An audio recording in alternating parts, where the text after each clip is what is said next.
Ils sont essentiels au bon fonctionnement de nos smartphones, de nos ordinateurs ou même de nos voitures. Ce sont les semi-conducteurs. Un marché essentiel donc que se disputent l'Europe, les États-Unis et l'Asie. Et avec l'installation prochaine en Allemagne d'une usine du taïwanais TSMC, le numéro 1 mondial du secteur, le vieux continent semble vouloir passer à l'offensive, Hugues de Tournemire.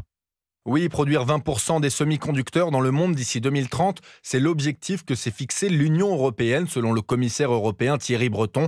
L'enjeu, hautement stratégique, est de gagner en autonomie face aux géants américains et surtout chinois du secteur, et ainsi réduire la dépendance européenne mise à jour lors de l'épidémie du Covid, même si l'autonomie complète est inenvisageable, comme l'explique Émilie Jolivet du cabinet Yole. Il n'y a pas de réseau géographique qui soit indépendant. On est tous dépendants les uns des autres. La question, c'est d'être moins dépendants et d'avoir un peu plus de pouvoir dans les négociations. L'objectif est ambitieux, cohérent. Une ambition qui se concrétise donc par l'implantation d'usines sur le territoire européen. Une usine du franco-italien ST Microelectronics près de Grenoble pour 7,5 milliards d'euros ou une de TSMC annoncée cette semaine en Allemagne pour 10 milliards d'euros. En tout, 68 projets existent dans 19 pays européens. L'enveloppe totale représente 100 milliards d'euros d'investissement, soit quasiment le double de celle votée par les États-Unis pour leurs propres semi-conducteurs.